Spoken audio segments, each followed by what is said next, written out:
Fala galera, beleza? Boa tarde, bom dia, boa noite, bem-vindos ao Arredonda número 9. A gente está aqui com um amigo do peito, um cara que eu tenho um carinho enorme, Dudu Monsanto. Mas antes de apresentar esse carioca de Petrópolis aqui para vocês, eu vou chamar meu querido Footstarters, Dedé Varela. Fala, Dedé, beleza? Salve, salve, rapaziada. É um prazer ter o Dudu aqui. Programa 9, camisa 9, né? Claro. Que responsa tá aqui nessa mesa dividindo com o Dudu. Bem-vindo. Obrigado, Dedé. Obrigado, Gufito. Essa mesa é meio comprida, não posso te dar um abraço, mas eu chego aqui para dar aquele salve, né? Uma história bonita que fizemos juntos no DAZN. Tempos de transmissões em São Isidro. Sorveteria Colonial. La Farola de São Isidro, aquela parede com barata que subia no verão. Mas muita alegria estar aqui contigo. O Gufo, esse canalha, mudou para São Paulo já tem um tempo. A gente só se encontrou agora por causa dessa gravação. E pandemia também no meio atrapalhou um pouco. Então, maior prazer estar com o Dedé e com o Gufo aqui para rolar a redonda no número 9. Meu querido Dudu, a gente aqui é um bate-papo bem solto, bem livre. A gente vai trazer algumas perguntas. Tem perguntas da galera também que nos acompanha, que a gente já trouxe aqui para você. Mas antes eu preciso sempre falar um pouco da sua biografia. Você me corrige se eu estiver errado, tá? Pois não. É carioca de Petrópolis. Aí já tem a primeira correção. Então, fala aí. O carioca, ele é só para quem nasce no Rio de Janeiro. Certo. Então, a galera do interior é fluminense. Certo. Exatamente. Eu sou um fluminense torcedor do Flamengo, né? Sim. Pô, aí já é contraditório. Já começa errado aí. Sim. Mas sou de Petrópolis, claro, pode continuar. Essa primeira correção foi só para... Você fez jornalismo em Juiz de Fora. Universidade Federal de Juiz de Fora, a gloriosa Facom. Onde é que foi seu primeiro trabalho como jornalista? Porque eu não achei isso aí na minha pesquisa. Seu primeiro. É porque foi antes da vinda de Jesus Cristo ao planeta Terra. Quando eu tinha 15 anos, eu fui estagiário do Diário de Petrópolis. Trabalhei com um cara fantástico que se chamava Marim Melquiades, que foi quem me explicou o que era lead. Isso eu ainda no segundo grau, ele já me dando essas noções. Curiosamente, um cara que se formou em Juiz de Fora, então, anos depois eu fui estudar em Juiz de Fora, sem nenhuma conexão com essa história. Fiz isso durante o segundo grau. Aí comecei numa rádio pirata que a gente tinha, que era a Rádio 100, a rádio que manda bem, 100,1 FM, narrando jogos, tocando rock. Os Raimundos foram lá visitar a nossa rádio. E o primeiro emprego de carteira assinada mesmo foi na Rádio Solar AM, ZYL 264, Rádio Solar AM, Juiz de Fora, frequência 1010. E a rádio, ela é um vício, né? O cara pega aquele vírus ali, ele não para mais, né? A rádio está sempre chamando. Rádio tem umas histórias muito boas, né? Porque quando eu fui trabalhar em rádio, o narrador número 1 da rádio se chamava Ivan Costa. E é um cara que vem dos áureos tempos do rádio. Ele falava até de um jeito assim, meio Alberto Roberto. Olha, Eduardo, se você quer trabalhar no rádio, é importante que você tenha um nome que as pessoas entendam, decorem. Eduardo Monsanto. Monsanto não é radiofônico. Você é Monsanto. Caramba. De quê? Eduardo Monsanto da Rocha. Eduardo Rocha. Pronto. Você é Eduardo Rocha. O Monsanto foi pro saco. O Monsanto é super comercial, cara. Cara, o problema é que, assim, no rádio, eu até dei razão pro Ivan. É o xodó da galera. Grande abraço para ele. Grande locutor de Juiz de Fora. No rádio o pessoal ia entender bom santo, sim, meu santo, como diz o Lúcio de Castro, cada um ia trazer a sua versão. E Rocha é Rocha, Rocha, né? é Rocha. Não tem muita variação. Sim. E aí, trabalhei 2 anos por lá, comecei como plantão, depois fui para reportagem, aí virei narrador e fiquei lá durante uns 2 anos. Depois fui para a TV Globo de Juiz de Fora, a TV Panorama, onde eu fui estagiário, depois acabei efetivado. Fiquei lá de 2002 até 2005. Antes disso, um pouco, eu tive algumas passagens por emissoras de TV a cabo lá em Petrópolis e vim para a ESPN em 2005. Aí, desde então, estou aqui em São Paulo. E agora, atualmente, você está no OneFootball, né? OneFootball, um aplicativo alemão que transmite aqui para o Brasil, de graça, os jogos da Bundesliga, da segunda divisão alemã também, todos os jogos ao vivo e de graça, com transmissões selecionadas em português. Eu e Gerd Wenzel juntos, né? Minha dupla, cracaço de Bundesliga, sabe tudo, nosso chanceler. E então está sendo muito prazeroso. A gente começou esse trabalho em 2020, logo depois do DAZN. A gente ainda fez algum tempo DAZN e o OneFootball simultaneamente. Depois eu migrei para o OneFootball e estou lá muito feliz já, indo para a minha 3ª temporada. E, Dudu, eu não posso começar esse papo aqui sem falar do Serrano, né? Do Leão da Serra. Aliás, até você me deu de presente uma belíssima camisa. Eu fiz questão de pagar porque eu sabia que era importante, mas você quis me dar de presente uma camisa maravilhosa do Serrano, que eu uso sempre que eu uso, eu marco você, mostro você lá. Para quem não sabe, o Dudu ele fez parte de uma gestão do Serrano num tempo, mas teve um envolvimento prévio também a você botar lá o terno, a gravata e assumir. Então, tem várias perguntas sobre isso que eu acho interessante a gente falar, mas eu vou tentar ser mais objetivo para a gente não ficar também um programa inteiro só falando disso, porque eu sei que você tem várias histórias. De onde é que veio, para você pessoalmente, seu vínculo com o Serrano? E como é que foi esse seu envolvimento, assim, que foi meio que uma loucura também, né, cara? Foi loucura. Foi aquele amor bandido, assim, aquele amor que te leva tudo. Sim, não, eu sei que você entrou de cabeça, de corpo, de alma. De tudo. A história começa assim, meus avós, Jaime e Dalva, se conheceram num baile do Serrano. Então, sem o Serrano, talvez eu nem existisse, viu, Dedé? Então, quando... tipo de Volta para o Futuro, assim. Um negócio muito louco. E ali, cara, o clube ficou um tempo sem jogar o profissional, estava sem grana para jogar nem a terceira divisão, quando era o ano do centenário. E quando eu voltei da Copa de 14, o Paulo Calçade, que sentou nessa mesma cadeira aqui, a gente estava conversando, falei, cara, a gente descobriu uma Copa do Mundo, falamos horas e horas de futebol e a impressão que eu tenho é que eu ainda não sei porra nenhuma de futebol. Eu preciso estudar mais, cara. E ele, um caminho que para mim foi muito legal foi a Universidade do Futebol. Ele foi falando dos cursos que tinha feito, me apresentou ao Tega e ao Medina e fui fazer o curso. Fui, acho que, da 5ª turma de gestão técnica em futebol, da Universidade do Futebol. E no final do curso você tem que apresentar um trabalho de conclusão, que pode ser um planejamento estratégico para um clube fictício ou para um clube já existente. Então, vendo o Serrano naquela situação, eu falei, cara, o que a gente podia fazer para tirar o clube dessa situação difícil? Então, eu bolei esse planejamento estratégico e quando eu vi no papel, eu falei, cara, isso aqui é factível, dá para fazer, desde que eu encontre as pessoas certas para essa caminhada e que eu consiga mobilizar a cidade. Petrópolis é uma cidade de 300 mil habitantes, ela tem uma história muito rica, mas, ao mesmo tempo, a geografia atrapalha por ela estar muito próxima ao Rio de Janeiro. Tem muita gente que usa Petrópolis de cidade dormitório. Sim. A galera vai para casa dormir em Petrópolis, acorda, vai para o Rio, trabalha, volta no fim do dia. Então, é uma cidade que ela não olha com tanto carinho para as coisas que ela mesma produz. É uma cidade que ela fica muito nessa de satélite do Rio, é um lugar de veraneio, enquanto ela tem tamanho... Eu falava, como assim Petrópolis não tem um time de primeira divisão? Volta Redonda tem, claro. Resende tem, que são cidades importantes, mas que não são mais do que Petrópolis. Uhum. Então, eu botei isso tudo no papel, comecei a convidar algumas pessoas que militam no futebol e que são de lá, e aí a gente bolou um projeto que era a Frente Azul, para tentar assumir o departamento de futebol do Serrano. Fizemos um crowdfunding, que a gente arrecadou na época R$52 mil, e inscrevemos o Serrano para jogar a terceira divisão do Rio. E logo no primeiro ano a gente foi campeão do segundo turno, fomos vice-campeões estaduais e subimos para a Série B, isso em 2016, e o Serrano não chegava à Série B do Rio desde 2008. Então foi um acesso importantíssimo e depois começava uma nova etapa, que era tentar botar o time na primeira divisão, que era o nosso planejamento estratégico para 5 anos. O problema é que a gente não conseguiu ter os investimentos para dar esse passo além. Futebol pelo menos, é caro, né, cara? Futebol é muito caro. E futebol também tem um negócio.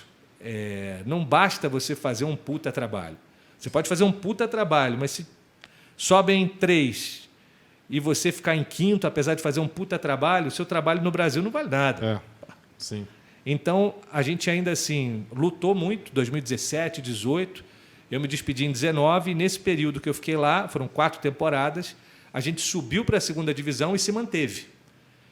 E, mais do que isso, a gente valorizou a marca de uma maneira que o clube foi procurado pela Interfute, que é uma empresa ligada à Kleffer, do Kleber Leite, para arrendar o futebol do clube por 10 anos, investindo em 10 anos cerca de R$7 milhões. Caramba. Que é um dinheiro que... 6 milhões e uns quebrados. É um dinheiro que a gente não teria como levantar no empresariado da cidade, porque... Amigos, a gente bate em muita porta, em todas as portas. Você pode ir a qualquer empresa grande de Petrópolis e perguntar, Dudu teve aqui? Isso foi outra coisa legal. Como você envolveu a comunidade, você falou, né? Tem torcedores lá que são do Serrano, mas tem muita gente que torce para o Serrano e para outro time do Rio. Sim. Porque, né, o Serrano não teve aquele peso dentro da cidade que deveria ter por estar muito próximo do Rio também, aquela coisa.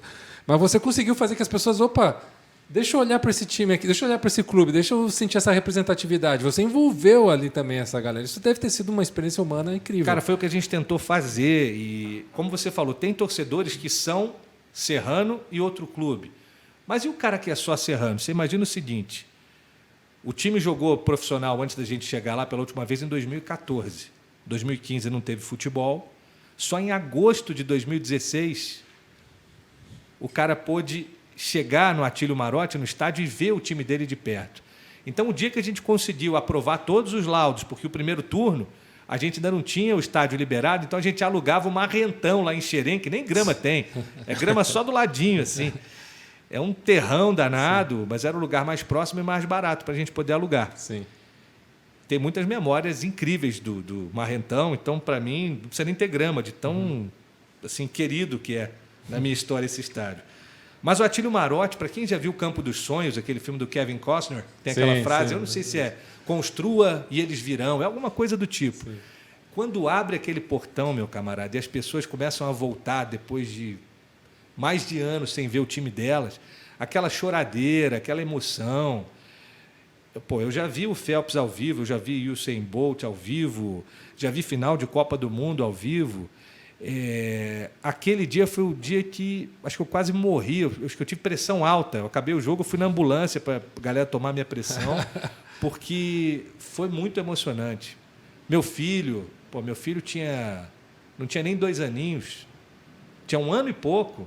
Minha avó, que vai fazer 100 anos agora em novembro, está viva, velha, não morre. É igual Highlander, só morre se cortar a cabeça.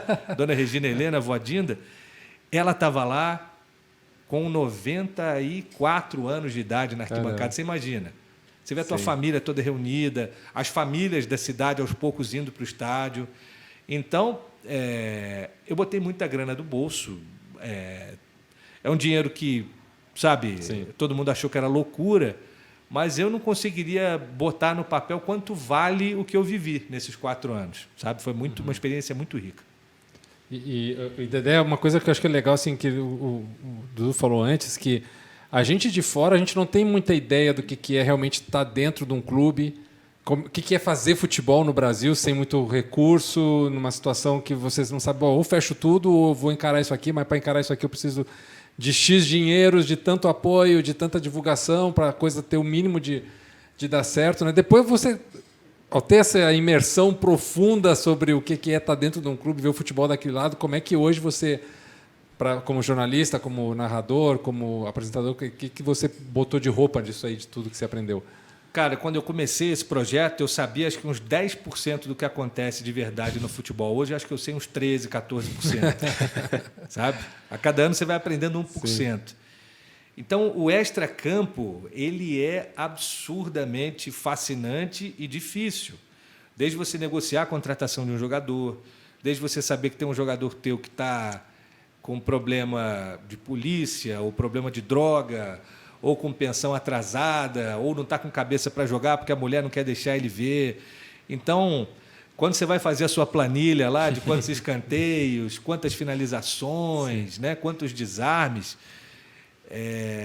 você vê o produto disso tudo. Mas você conhecer os personagens e entender o que gera cada uma dessas coisas é fascinante. E até esse setor, que é o futebol que eu chamo de futebol da vida real, as divisões de acesso, como há muita dificuldade financeira, graças a Deus a gente acabou todas as temporadas sempre pagando todo mundo, não deixamos nenhum salário para trás, todo mundo recebeu os combinados sempre, mas Deus sabe a que custo, né?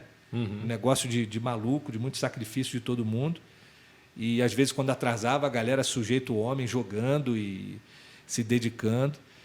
Mas a gente está vendo hoje os clubes das divisões emergentes muito vulneráveis à questão da aposta.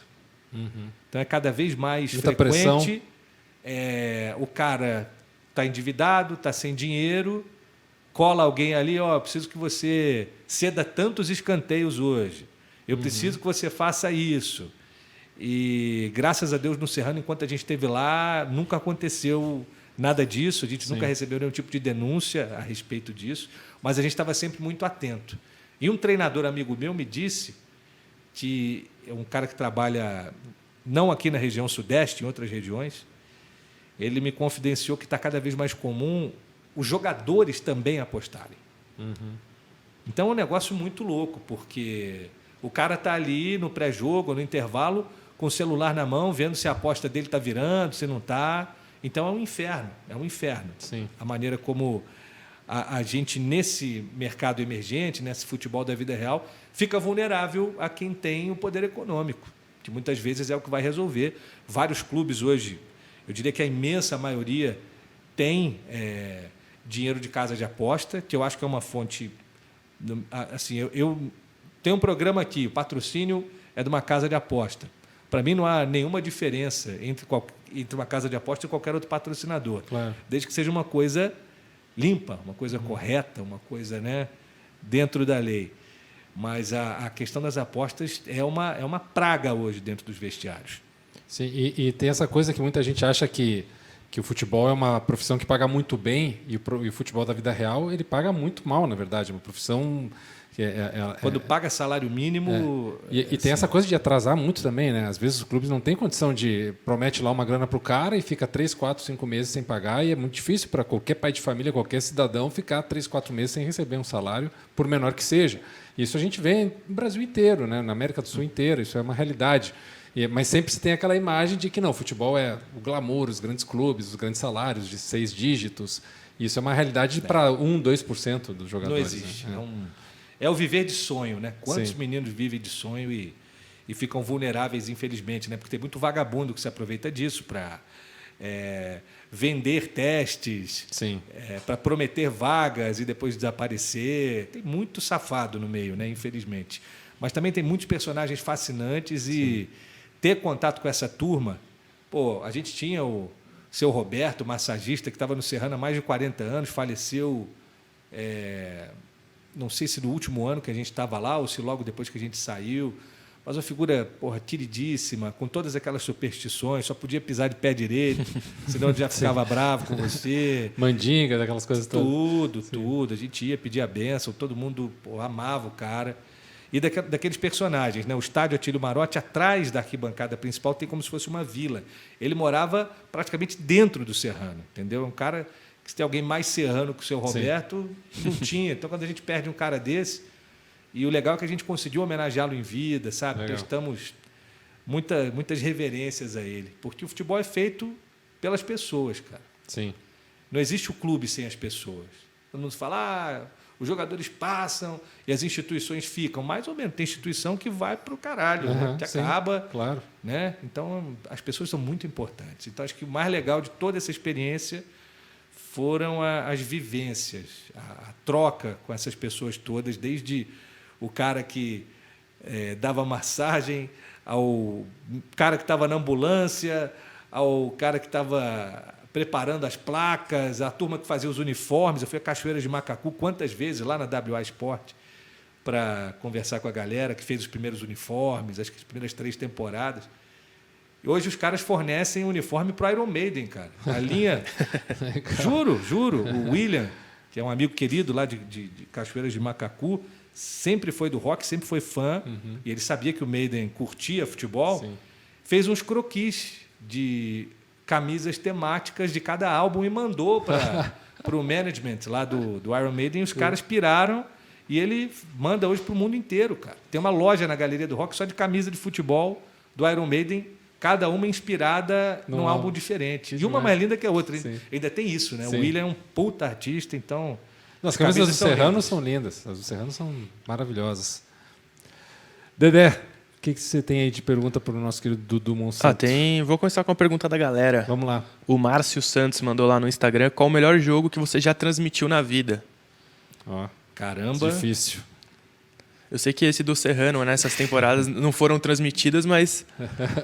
Ah, cara, foi emocionante demais. Ver da arquibancada. De transmissão, eu sempre fico de olho nos trabalhos recentes, né? A final da Recopa Sul-Americana, Flamengo e Independiente Del Valle, pelo DAZN, foi o meu jogo que seguramente teve a maior audiência da minha carreira. Foi um jogo que eu narrei para nem sei quanta gente. Era exclusivo, então Brasil inteiro ligado, uma vitória fantástica do Flamengo. Primeiro fez o jogo lá em Quito, a gente esteve em Quito também. Esse é um jogo marcante. Outro jogo muito marcante foi um Corinthians e Racing, que na época a Rede TV entrou em cadeia com o DAZN. Então a gente teve o sinal retransmitido. A minha narração entrou pela Rede TV e estava tendo um jogo do Palmeiras na Globo. E o jogo do Corinthians com o Racing foi para os pênaltis. Era eu narrando e o Sávio comentando. Cara, quando foi para os pênaltis, a gente passou a Globo na TV aberta. Foi a primeira vez que a Rede TV ficou em primeiro lugar, depois de não sei quantos anos. E você está lá narrando o jogo e você está recebendo aquele feedback. E como eu sou um cara de rádio, de TV a cabo, a aferição não era em tempo real, né? Sim. Então, cara, parece droga isso. Parece que você acabou de cheirar, sei lá, umas 4 carreiras de cocaína. Subindo, tá subindo. Você não quer que acabe nunca o jogo também, né? É muito doido, cara. É muito doido. Esse Corinthians e Racing é um jogo que me marcou muito. Esse Flamengo e Del Valle, também a final da Recopa Sul-Americana. E tem aqueles jogos que são inesquecíveis por outros motivos, né? O meu primeiro jogo de Copa do Mundo no estádio foi um Japão e Paraguai. Eu fui para Pretória, eu e PVC, que, pô, hoje é um cara que eu tenho a sorte de chamar de amigo e era um cara que eu acompanhava, que eu, pô, sempre fui muito fã. Nessa mesma Copa, eu tive uma experiência inusitada. O Trajano virou para mim: Dudu, é o seguinte, nós fizemos um planejamento aqui para a rádio e para a TV, mas está faltando vai ter o jogo do Brasil com a Holanda, está faltando um comentarista para Uruguai e Gana para a gente fechar a escala. Pô, só Uruguai e Gana. Você pode fazer esse jogo? O Everaldo vai narrar, você comenta? Eu falei, claro, pois não. Já estamos aqui mesmo, né? Jogo, né? Olha o jogo que caiu para mim, que maluquice. Cara. Talvez o jogo mais legal daquela Copa, né? Foi. O jogo mais bacana daquela Copa foi esse. É um jogo para sempre. Sim. Foi muito doido. E nessa condição sui generis, porque eu já fiz comentários no Linha de Passe, em outros programas, já escrevi livro. Agora, você comentar um jogo, você estrear como comentarista na Copa do Mundo no Uruguai e Gana, foi um negócio de maluco. E Copa do Mundo no Brasil também foi muito especial, né? Eu fiz Alemanha e Gana, foi um puta jogo, Holanda e México foi um puta jogo. E um jogo assim que foi muito marcante, recente mesmo, que foi ano passado, eu perdi meu pai vítima de Covid, falta de UTI, ele acabou falecendo, e eu estava narrando o Campeonato Carioca para a Sportsville, era o pay-per-view do Campeonato Carioca. E no dia seguinte ao enterro do meu pai tinha um Flamengo e Resende. E aí, meu camarada, eu tive que narrar, não tive que narrar, eu decidi ir narrar porque... Meu pai era um cara bem pragmático. Ele falou: meu filho, já foi essa porra, vai lá, narra aí, que é o que eu queria ver você fazer. Sim. E eu fui. E aí, na hora do minuto de silêncio, pinga o nome dele lá no telão do Maracanã, cara. Putz. E para você segurar a bronca e narrar o jogo, eu consegui e tal, mas quando acabou o jogo, parecia que tinham me tirado da tomada, assim. Eu desabei e entendi que eu não tinha nada que ter ido narrar, eu tinha que ter, sabe, respeitado meu luto, ficado quieto. Mas foi um jogo, assim... que me testou em vários sentidos. Então, também é um jogo muito marcante para mim. Eu pensei que você ia falar, tipo, Torino e Frosinone. Frosinone! A gente tinha quando a gente fazia esses joguinhos assim, Copa da Itália, que ninguém assistia, só o Dedé, porque o Dedé, viu, o Dudu, ele é o cara que mais vê jogo que eu conheço no mundo, porque ele é o chefe da nossa coleta aqui de dados do Footstats, então ele vê tudo, né? Ele é o taradão número 1. Cara, é absurdo. E esses jogos que a gente fazia lá, que a gente achava que ninguém estava vendo, o Dedé estava vendo. Né? Então a gente sempre brincava lá, tipo, Torino e Frosinone. Aí Dudu mandava Frosinone, como se fosse Rádio Globo, aquela coisa assim, né? Era bom demais. Então o Dedé, se precisar coletar podre, erro de narrador, só ligar para ele: Dedé, sabe tudo. Conta uma podre aí do cara narrando o jogo tal. Pô, ele chamou não sei o que de não sei quem. Sim. Ainda bem que minha memória não é tão boa, senão eu ia lembrar de mais coisa, mas aí a gente passa o pano, deixa. Esse ano você já viu quantos jogos já, Dedé? Eu parei de... Eu anotava, né? Esse ano eu tava anotando todos os jogos, eu parei no 250, eu falei, não, eu vou ficar maluco. Se chegar no fim do ano com mais de 1000 jogos, eu vou enlouquecer, então eu já cortei pela raiz, parei de anotar. Quando o Rafa Oliveira veio aqui, eu falei, cara, finalmente eu achei alguém que vê mais jogos que você, Rafa. Tá aqui na sua frente, seu adversário, seu nêmesis. Vai gostar de futebol assim lá no Footstats, né? Cara, sim. Não, é uma coisa que é desde moleque que vem, né? Eu brinco que eu sempre me preparei para estar aqui no Footstats, porque desde moleque eu assistia 4 jogos por dia, o que tava passando na TV eu tava vendo. Então hoje eu tô aqui fazendo o que eu me preparei desde moleque, então eu gosto bastante, né? Coisa boa. Manja bem.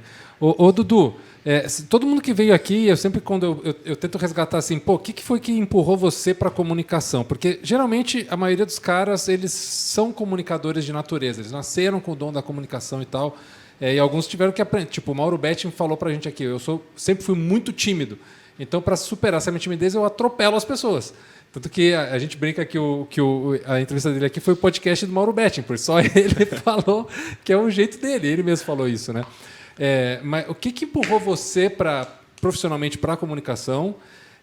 Todo mundo sempre traz assim, a figura do pai, ou a figura da mãe, alguém que deu uma força tremenda numa hora. O Vitor Sérgio também contou umas histórias muito legais de pessoas que apoiaram ele. Assim. Então, o que empurrou você para a comunicação e quem que você teve assim de referência, não profissional mesmo, assim, do dia a dia, familiar, amigos, aquela coisa que você fala assim, pô, essa pessoa está me dando uma força legal, um apoio legal, eu quero ser como ela, ou eu quero deixar essa pessoa orgulhosa do que eu estou fazendo, esse tipo de situação. Assim. O personagem é o meu pai, sem dúvida, né? Meu pai trabalhou em rádio durante muitos anos, então eu cresci em ambiente de redação, de emissora de rádio, indo com ele a transmissões. Eu lembro que o primeiro jogo que eu vi no Maracanã foi Flamengo e São Paulo, primeira rodada da Copa União, de 87. Nossa. E aí o pessoal veio com o carro da equipe de Juiz de Fora, a rádio era em Juiz de Fora, me pegaram em Petrópolis, o carro já estava socado de gente, olha que pai responsável. A gente estava indo numa Paraty, daquele modelo antigo, então não tinha tampa. Sim. Quadradinha. Ficava todo aquele equipamento ali. Eu fui junto com os equipamentos, com os cabos, com as maletas, de Petrópolis ao Rio de Janeiro. Olha que doente que era o meu pai. Aí, beleza, fomos, Flamengo e São Paulo, e lembro assim de passagens muito legais. Meu pai... Aquela primeira imagem, né, de você... O Maracanã já é gigantesco. Quando você tem 8 anos, ele parece 10 vezes maior. Quando você vai entrando naquele túnelzinho, você vê um pedacinho de céu, aquele rasgo, aí vai abrindo a arquibancada, quando você bota os 2 pés assim, parece que você tomou 8 socos na cara ao mesmo tempo, você fica assim, enlouquecido. E meu pai, nesse mesmo dia, eu lembro que quando a gente subiu para a tribuna, no elevador, meu pai conta, essa passagem eu não lembro, eu lembro quando ele me apresentou Ademir de Menezes, que foi o artilheiro da Copa de 50, falou, meu filho, esse aqui... É o Ademir, o Queixada, foi artilheiro da Copa de 50. Aí fui lá cumprimentar, né? Assim, meio, caraca. Eu já gostava de futebol pra caramba, com 8 anos, adorava. E ele conta que quando a gente subiu no elevador para a tribuna, ele falou para o Silvio, aí, Silvio, quer ser narrador? Porque eu completava meus álbuns de figurinha, começava a arrancar as figurinhas e eu narrava os jogos com as figurinhas no chão. Eu pegava trave de botão, bola, eu fazia ou de papel ou aquela de feltro de botão, e fazia os jogos com as figurinhas. Eu ia narrando esses jogos assim. Aí meu pai falou, Silvio, quer ser narrador. Aí diz meu pai que ele bateu na minha cabeça e falou, tá ferrado, moleque. Mas já estava abençoando você ali, né? Cara, e assim, eu fui vendo a turma da rádio trabalhar, fui vendo o Maracanã, aquele cheiro da grama, o som da torcida, aquelas bandeiras. Eu falei, é isso, eu não quero mais nada. Com 8 anos eu já sabia o que eu queria fazer, né? Não sei se eu não tivesse tido a força, porque hoje em dia qualquer Zé Ruela faz uma web rádio, 2 minutos ali o cara monta uma. Sim. Meu pai tinha um transmissor da rádio reserva que estava consertando, ele falou, meu filho, vocês querem que monte aqui para vocês irem treinando? Do caralho. Pô, lógico, eu e meus irmãos... Em casa? Em casa. A gente tinha um quarto do lado da lavanderia que estava vazio. Era um quarto meio de entulho, assim. Aí meu pai botou a antena no telhado, puxou para o transmissor, tinha lá umas cartucheiras antigas que ele tinha, mini disc. Montou lá, cara. E eu tenho vontade de um dia escrever um livro sobre a Rádio 100. Pô, tem que fazer, cara. Porque você pensar... O Raimundo Vamos fazer um filme sobre isso de ficção, um curta de ficção sobre isso aí. Cara, ia ser sucesso, porque é muita história boa, muita história engraçada. A gente chegava lá, eu estava em ano de vestibular, no último ano da Rádio 100, a gente ia dar aula, cara. Fulano, você vai dar aula de literatura hoje. Aí vinha, dava aula de literatura, dava aula de geografia, e cantava as musiquinhas de biologia para a galera decorar. Insulina, glucagon, cuidado com a glicose. Tinha aquelas musiquinhas. Era um negócio de maluco, cara. Acontecia de tudo naquela rádio. Os Raimundos chegaram lá, a gente narrava, era uma parada bem escrachada, dando risada, coisa de moleque, né? Sim. Adolescente só tem merda na cabeça. Parava o jogo, aí tinha o cantinho das piadas infames. Aí tinha os amigos nossos que iam contar piadas. Um deles é um puta advogado hoje, o Leozinho. E o Leozinho, ele é gago. Então, às vezes, o Leozinho ia contar piada. Era sensacional. Vocês viam o jogo na TV e narravam na TV? Ali, uma TV daquela branquinha, sempre Toshiba, que não dava para ver um caralho. Assim, A gente narrava ali e assim ia. Da hora. Mas então foi naturalmente o processo. Assim, quando você viu, você já estava fazendo jornalismo, você falou, bom, isso aqui que eu quero. Meu pai era um cara por quem eu tinha assim, um fascínio muito grande, era um cara que... aquilo que você falou de querer agradar, você fala assim, pô, eu vejo que meu pai gosta disso, pô, eu vou fazer isso aqui que eu acho que ele vai ficar orgulhoso. E aí começa nessa, e eu não tinha talento nenhum, e eu sou produto de repetição. Eu fui fazendo. E acabou dando certo. Vocês que estudam dados de futebol, vocês devem conhecer o Rasmus Ankersen. Claro. Tem um livro dele que é o The Gold Mine Effect, eu não sei se vocês já leram. É um livro que ele ainda não era um cara conhecido, ele vende tudo que ele tem para tentar entender a fórmula da excelência, digamos assim. Sim. Aí ele vai para o Quênia, tentar entender por que os quenianos são os melhores maratonistas, vai na Jamaica, por que os jamaicanos são os melhores velocistas, vem para cá, para o Brasil, para entender por que a nossa molecada é a melhor da base. As horas fazendo, né, que ele traz. São 10 mil horas pela conta dele. Sim. Então, eu sou, cara, bota 10 mil horas aí. Foram algumas centenas... Você é craque demais, Edu. Não, mas eu me considero fruto de repetição. Tem gente que tem talento natural mesmo. Você fala, pô, o cara nasceu para isso. Eu não nasci. Eu fui evoluindo e acho que só por conta dessas grandes oportunidades que eu tive. Então, as coisas que eu consegui, eu não vejo nenhum mérito nelas. É assim, obrigação, porque eu tive tudo na mão, sabe? Então, eu trato de ser muito grato e sempre que eu tenho a oportunidade de compartilhar conhecimento, de ajudar as pessoas, eu estou sempre com esse viés, porque não adianta nada você alcançar as coisas sozinho, né? E não compartilhar. Sim. Mas a gente estava falando até com o Dedé aqui fora antes, porque antes de conhecer você, eu sempre fui seu admirador e a audiência de você na ESPN, né? Pô, a sua voz, o seu carisma na tela, o jeito de você falar, isso tudo sempre foi... todo mundo que olhava, gostava e entendia, pô, esse cara, essa figura assim, tem algumas caras da ESPN antiga que você batia assim, pô, ESPN, né? Que era o Trajano, você, o PVC, você batia na cara e disse, bom, isso é ESPN que eu estou vendo, porque eu sei que é o Dudu que está ali, então eu estou vendo a ESPN. Aquela coisa que você botou lá, é o Cid Moreira, então eu estou vendo o Jornal Nacional. Né? Você sabe onde é que você está. E você era muito isso, então... Comparando um pouco, né? Não, mas me passa o número do seu Pix. Passa o número do Pix. Não, mas, pô, o Sport Center, né? Quantos programas você fez na ESPN? Vários, você apresentou vários. Fiz bastante coisa lá. Você fez de tudo lá. Todas as competições você fez. Então, pô, não tem como não associar você à ESPN. Você teve 13 ou 14 anos lá, né? Mais ou menos. Quase 14. Eu entrei em fevereiro entrei no final de janeiro de 2005, saí em dezembro de 2018. E você viveu toda essa transformação, porque a ESPN começou pequena, entre aspas, né? Foi crescendo à medida que foi trazendo bons jornalistas, trazendo esse viés de falar do futebol de uma forma que não se tinha lugar nenhum no Brasil.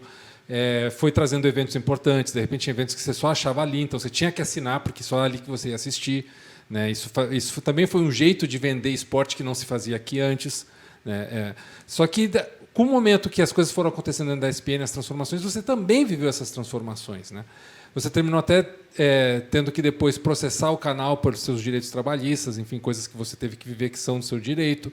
Mas tudo isso faz um combo dentro do Monsanto com a ESPN, que eu queria saber assim, o que você carrega hoje de aprendizado, de legado, de você olhar para trás e ver todo esse tempo, o que você construiu lá, o que a ESPN significou na sua vida. Passar um pouco aqui para a galera essa visão de longe que você tem agora. Né? Porque você já saiu da ESPN há uns 4, 5 anos. Quase 4 anos. Já deu para fazer, né, uma releitura total de tudo isso e olhar e falar assim, bom, é isso aqui, foi isso aqui? Olha, cara, o que eu posso te falar em relação à importância que eu dava à ESPN, a chance de estar com Trajano, Roberto Salim, Ovidio Matos, com essa turma toda, é a seguinte. Eu tenho um filho que tem 7 anos de idade. Ele é paulistano, porque a ESPN é em São Paulo. Se a ESPN fosse em Marte, meu filho seria marciano. Eu iria ao inferno, se fosse necessário, para poder trabalhar com esses caras. Então, isso acho que diz um pouco do quanto a casa significou para mim. E, poxa, graças a Deus, hoje ela está nas mãos de gente que eu admiro, de gente que tem uma cabeça mais parecida com a gestão do Trajano. Então, eu acho que o futuro para a ESPN tende a ser muito legal, tende a ser muito bacana, sabe? Hoje as pessoas estão tomando conta lá, uma delas é o João Simões, que foi o cara que viu a minha fita e chamou o Trajano para ver, tem uma fita VHS, eu sou antigo, viu, Dedé? Chamou o Trajano para ver a minha VHS. E o Trajano, interessante isso aí, hein? E aí acabou acontecendo, né? Foi quando eu vim. Para você entender, quando eu vim em abril de 2004, de férias, eu trabalhava na TV Globo em Juiz de Fora, eu preparei 3 fitas VHS com o meu portfólio. Porque eu queria ser narrador, e por que eu não estava feliz em Juiz de Fora? A TV transmitia um jogo por ano, que era um jogo de futsal, que era a final da Copa TV Panorama. Caramba. Eu não ia me desenvolver nunca narrando um jogo por ano. E eu queria ser narrador, era a minha meta, sempre foi. Então, eu preparei uma fita para a TV Alterosa, que é o SBT de Minas, que é muito forte, e que na época tinha muita gente de Juiz de Fora, que trabalhava lá, muita gente que se formou na mesma universidade. Então, pedi alguns contatos, fui lá levar minha fita. Outra fita eu levei para o Sport TV, porque eu era de afiliadas, eu já estava fazendo alguns jogos como repórter. Você vai lembrar, teve um Fluminense e Grêmio, que foi lá em Juiz de Fora, por causa de alteração de mando de campo, e aí eu fui o repórter do Sport TV nesse jogo. Fiz um Botafogo e América na Série B, o Fred jogava no América Mineiro, lembro de entrevistar o Fred, no saguão ali do César Park, que era o hotel onde eles ficaram. E eu falei, bom, de repórter eu já entrei, mas estou trazendo minha fita hoje aqui porque eu quero ser narrador. Aí levei a fita com as transmissões que eu fiz de futsal e tal, e o cara curtiu, falou, pô, legal, vou mostrar aqui Na época era o Emanuel, que era o cara que dirigiu o Sport TV, irmão do Lúcio de Castro, certo. Filho do gigantesco Marcos de Castro, um dos grandes jornalistas desse Brasil, autor do Gigante do Futebol Brasileiro. Sim. Quem ainda não leu, leia, Marcos de Castro, João Máximo, um livro fundamental. E aí o Emanuel viu essa fita depois e ele deu o aval, não, pode começar a chamar ele para narrar também, quando precisar, porque a Globo pegava muito o Rogério Corrêa para a rede. E BH, na época, ela acho que não tinha um segundo narrador. Primeiro era o Lincoln Gomide, saiu, veio o Rogério. O Rogério é um monstro. A rede começou a puxar o Rogério, porque o Rogério é super versátil. Sim. É uma das referências que eu tenho na minha carreira. E aí eu comecei a ir. Quando o Rogério ia para a rede, eu fui fazer um Cruzeiro e Vasco, já em 2004. Eu ligava para o João Simões, na ESPN. Ô, João, vou narrar um jogo aqui, hein? Dá uma olhada aí, não sei o quê. Porque quando eu fui em abril, eu levei essa fita da Alterosa, ficou na gaveta. No Sport TV, a galera viu e deu o aval para eu fazer narração. E a da ESPN eu falei, vou lá só para ver os caras que eu sou fã, vou lá para conhecer o Trajano, conhecer o PVC e tal. Mas eu levei um arsenal, cara. Eu levei um portfólio que tinha apresentação, reportagem, narração. Levei impresso um guia que eu tinha feito da Copa do Brasil para o jornal Panorama, que é um jornal... Aliás, você é fanático de guias de campeonatos, né? Sou o taradão do guia, Dedé, cuidado comigo. Tem coleção em casa do guia da marca, da Kicker, da puta que pariu, tem tudo lá. E aí, cara, eu continuei nessa. Levei também, além desse guia, um documentário que eu tinha dirigido sobre o Anapolina, que é um dos grandes nomes da história do Serrano. E os caras gostaram. Então, em dezembro, eles voltaram a me chamar. Isso foi em abril. A ESPN ia fazer 10 anos e eles iam fazer um pacotão de reforços. Eles iam contratar, acho que 4 pessoas para apresentar nos 10 anos, porque a ESPN, você tinha a ESPN Brasil e a ESPN Internacional. A ESPN Internacional ela era feita em Bristol, nos Estados Unidos. O Largo trabalhava lá, Sim. o Marco Antônio Rodrigues, essa galera veio para o Brasil porque a ESPN veio também para o Brasil. E iam abrir algumas vagas novas porque essa operação ia demandar mais gente, né? E aí eles me chamaram, veio no pacotão, vieram a Carla Gomes, o Edu Elias foi recontratado, Sim. que foi, o Edu foi e voltou, acho que umas 2 ou 3 vezes, está lá de novo, e a Lilian Fernandes, que era uma excelente apresentadora também, fez Pequenas Empresas, Grandes Negócios recentemente, e eu. Esse era o quarteto dos 10 anos da ESPN. Certo. O pacotão de reforço. Na janela de oferta veio os Mas quatro. para mim foi muito surreal, sabe? Falei, porra, esses caras estão me chamando mesmo? Não é possível. Tem sacanagem aí, tem pegadinha. Eu achava que era uma parada muito inalcançável. E rolou. E quando rolou, eu falei, cara, é a chance da minha vida. Não vou ficar encagaçado aqui. Eu vou para dentro. E, porra, deu certo, deu muito certo. As pessoas pensam parecido comigo. O jornalismo que eles acreditavam na época era o jornalismo que eu acreditava também. E você ir para um lugar onde você sabe que você vai aprender todo dia é muito bom, cara. Sim. Se olhar para um canto da redação, está o Roberto Salim. No outro, quem está preparando a pauta é o PVC, Mauro César Pereira.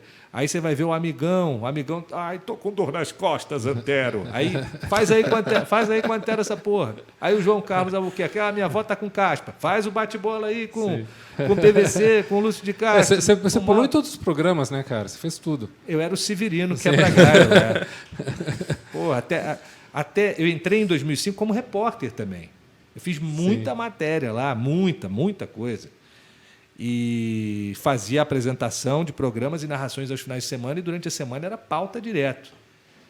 Não tem muita gente que faz isso, né? Não, é verdade. E aí apareceu, na época, a ideia do Trajano de começar a programação mais cedo. Então, numa quinta-feira, ele teve a ideia de fazer o pontapé inicial, e na segunda, sem ser a seguinte, na outra, o programa estava no ar. A ideia dele era usar o Everaldo para ser o parceiro dele, mas o Everaldo, acho que por conta dos horários de futebol americano, não ia dar conta de estar lá cedo para fazer o pontapé. E aí essa bola veio quicando, cara. Eu abracei, deu certo, aí depois já me chamaram para a cobertura do PAN. Você teve que usar a xícara do América lá, né? Olha essa xícara, que você não rela a sua boca, negão. Isso aqui é do América. Então, foi muito maneiro, foi muito especial trabalhar com essa turma. É um período muito legal da minha vida, foi um período muito especial. E é uma pena que tenha acabado assim, não por minha vontade, né? Quando o contrato chegou ao fim, eles não quiseram renovar. Embora eu já não tivesse feliz lá há algum tempo, não era a minha ideia sair, ainda mais da maneira que foi, né, cara? Foi um negócio muito escroto, conduzido muito mal, sabe? Porque não é nenhum pecado você não querer mais contar com um funcionário. Agora, a maneira como os caras fizeram foi difícil. Eu tive que pensar muito antes de tomar as decisões que eu tomei, porque não é do meu feitio, eu não sou um cara de briga nem nada, mas depois de tanto tempo, não te oferecerem rigorosamente nada, nem um palito, nada, eu achei que não era uma coisa aceitável, né? Nessa relação aí, eu entreguei tudo que eu tinha, cara. Tudo. Então, espero que acabando aí, passando toda essa coisa jurídica, né? Que está, graças a Deus, no final, esse cadáver insepulto possa descansar em paz. Mas é parte também do processo, né, cara? Sim, isso aí embora o que eu te fale, o que a decisão que eu tomei é retrato de uma gestão absolutamente infeliz que lá estava. As pessoas que estão lá hoje são pessoas com quem eu trabalho. Mas você é maluco. Você está brigando com os caras, você trabalharia lá de novo com esses caras? Com esses caras, Sim, porque sem são as dúvida pessoas, nenhuma. né? É que nem o Serrano você falou, não é a instituição, são as pessoas que fazem, né? Exatamente. Você tem que saber separar as coisas, né? O Dedé, o cara disse que não tem talento, que não sabe nada, jogou em todas as posições, fez tudo com aquela qualidade que a gente viu. E ainda é um imitador absurdo, né? Sim, Quando eu tô você rachando viu? cada imitação, dá uma risada aqui, meu. Você tinha uma pergunta para ele da ESPN, né? Eu tinha, que eu lembro dessa imagem de você tocando violão lá, acho que foi na sua despedida, né? Eu quero saber de onde vem seu interesse por música, se você nutre ele até hoje, ou se foi um caso isolado, vou tocar uma viola aqui. Não. Eu sou de uma família, cara. Meu irmão mais velho, o Gus Monsanto, é um vocalista de metal conhecido internacionalmente. Atualmente ele está com um grupo na Alemanha, lá em Hannover, chamado Human Fortress, que já deve estar acho que no 3º ou 4º álbum, aquele metal progressivo raiz mesmo. Ele foi cantor do Revolution Renaissance, um outro grupo de prog muito legal, em que ele tocava junto com o Timo Tolk, que foi o guitarrista do Stratovarius, que é uma outra banda mundialmente conhecida. E ele é um baita de um produtor também. Ele acabou influenciando meu irmão mais novo, o Jaime, que acabou se tornando músico. O Jaime é compositor de jingles, trilhas sonoras. Durante a Paralimpíada, no Rio de Janeiro, uma das trilhas era dele. Ele já compôs muita coisa para cinema. Toca praticamente todo o Rock in Rio. Não sei se vocês já viram que tem um palco da Coca-Cola, que tem uma super banda que o pessoal da plateia pode ir lá cantar. O Jaime tocou baixo uns 2 ou 3 Rock in Rio já. É um grande baixista. Então, lá em casa, música é uma coisa muito natural. Meu pai sempre gostou muito de música, então era um cara que tinha uma coleção de vinil muito legal. Os CDs, eu conheci com meu pai o Grand Funk, conheci com meu pai a Motown. Ele me apresentou muita coisa maneira. Então, vem de casa, vem de berço.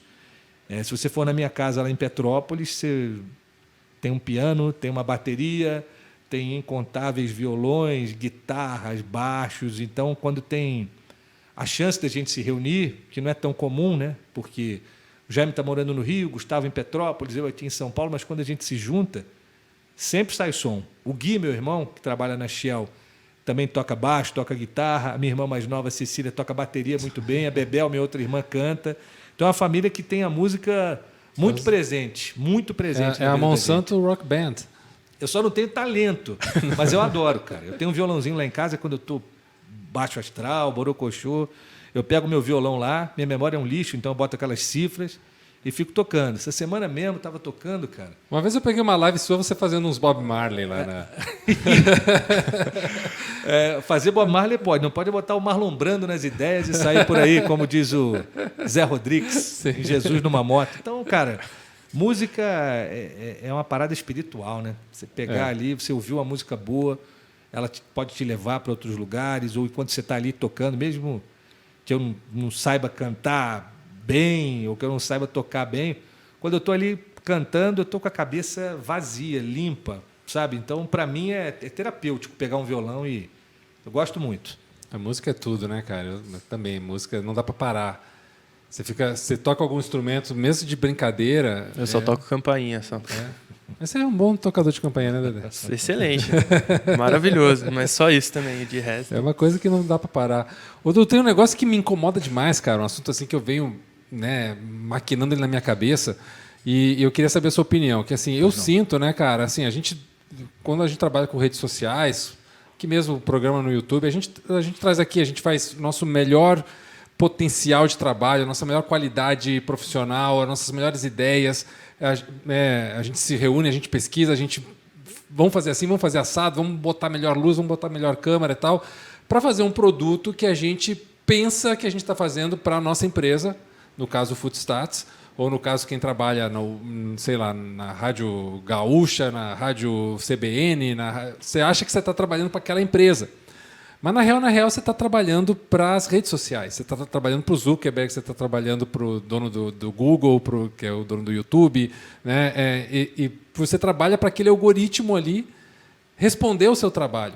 Então, de repente, você faz lá um baita de um conteúdo, você faz, de repente, um baita de um trabalho e você não tem aquela resposta de cliques, de views, de interação que você supostamente deveria ter, porque o algoritmo, de alguma forma, não gostou do seu título, ou da sua thumb, ou alguma coisa que você botou errado de hashtag, ou mesmo até o conteúdo pode não ter sido tão bom, né, e não impulsionou tanto assim no Instagram, onde for.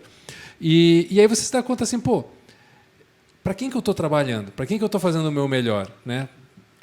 Onde é que vai parar isso aqui? E os grandes meios de comunicação, eles tentaram combater isso no começo, né? Até a Rede Globo, a Record, muitos desses lugares, eles brigaram para não entrar no YouTube, para não entrar no Instagram, para não entrar no TikTok, para não fazer. Mas quando viram, cara, era impossível, tinha que fazer porque não tinha como não fazer, não tinha como não estar lá, não tinha como, de repente, baixar a cabeça para esses grandes donos do mundo. Eles são os donos do mundo, eles ganharam hoje, não tem como, assim. Talvez, hoje, não teria como você ter um meio de comunicação uma empresa de comunicação que for, sem estar numa rede social e sem trabalhar para aquele algoritmo distribuir o seu material. Não tem como. Então, eu entendo isso como um processo hoje irreversível, que gostaria de estar errado, mas eu acho que hoje 2022, não tem como a gente ficar fora disso, né? E é um tanto frustrante, porque você perde um pouco da sua identidade. Afinal de contas, para quem que eu estou fazendo o meu trabalho?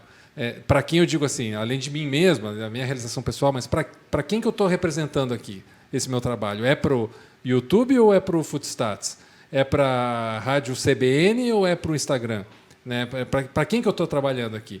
Então, eu queria uma visão sua sobre essa dicotomia que você está posicionado entre um lugar ou outro. O que mede a qualidade do meu trabalho? É o número de cliques, de views? É o conteúdo em si? É o que as pessoas dão de engajamento? Né? Porque às vezes você vê um monte de porcaria aí bombando e você vai olhar, mas por que isso aí está bombando, cara? Né? Do Monsanto. Arredondei para ele. Cara, essa é a pergunta de $1 milhão, né? Frustra muitas vezes você fazer um trabalho legal e não ter esse retorno. E muitas vezes você sabe que é o tal do algoritmo que está escondendo o que você está fazendo de legal. Às vezes você faz muita coisa boa que acaba não virando no primeiro momento. O único antídoto que eu conheço para isso, cara, é convicção. É acreditar no que você está fazendo e, aos poucos, fazer com que isso chegue em pessoas. Porque não é só merda que tem milhões de seguidores. Tem muita gente boa, claro, gente inteligente, que tem bons seguidores e que, caso se identifique com o que você está fazendo, pode dar um pouco mais de visibilidade, dar uma compartilhada, uma retweetada. Porque eu sou de um tempo, cara, que a gente era formado para buscar qualidade. Quando eu vou narrar um jogo, a vedete não são meus bordões ou a minha voz, a vedete é o jogo. No meu caso, eu estou ali para agregar informação. Essa sempre foi a minha maneira de ver. Será que eu sou tão imbecil que eu não conseguiria criar bordões legais? Não, quando eu narrava no rádio tinha bordão e tudo, moleque e tal. Mas com o tempo, especialmente sendo formado nessa escola José Trajano, eu sempre valorizei muito a qualidade da informação. Sempre estudei muito.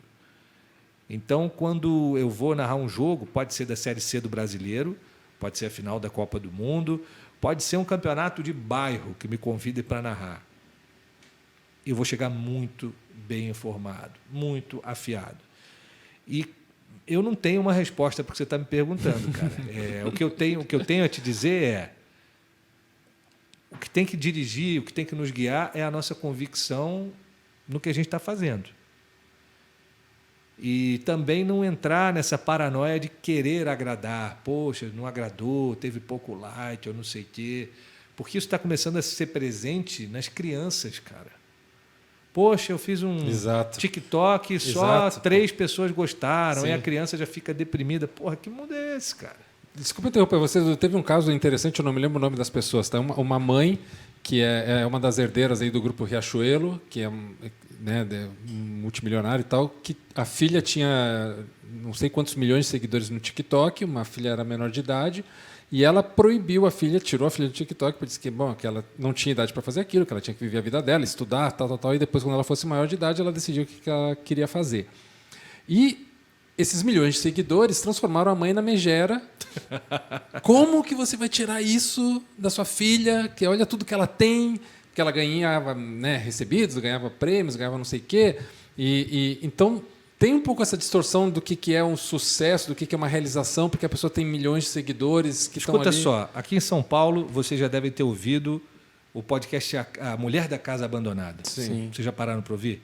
Não ouvi inteiro, mas... Então, eu ouvi o trabalho do Chico Felitti, que é um cara que já fez textos incríveis. Um dos melhores textos que eu já li da internet foi dele sobre o fofão da Rua Augusta, que era uma figura meio deformada, que andava na rua, e que ele fez uma investigação legal para contar a história do fofão. Muito bem. Essa história da casa da mulher abandonada, ele ficou cismado, uma puta casa linda, perto ali da Vila Boim e tal. Parece que tem uma mulher que mora lá, e foi saber quem era. Aí alguém na rua virou: olha, essa mulher, você está com pena? Essa mulher ela usou, manteve não sei quem em situação análoga à escravidão nos Estados Unidos, a funcionária dela, o cacete. Aí o cara começa uma investigação. Beleza. Esse podcast deu, acho que, segundo eu ouvi, 4,5 milhões de ouvintes únicos. Sim. O que esse podcast trouxe de prático? A mulher está lá intocada na casa dela, ela não foi indiciada nos Estados Unidos, nem aqui no Brasil. Ela não deve nada à justiça, nem aqui nem no Brasil. É uma megera, fez uma coisa super errada? Claro que fez, claro que fez. A mulher está na casa dela lá presa, não estou falando que ela é boazinha, não, é raça ruim.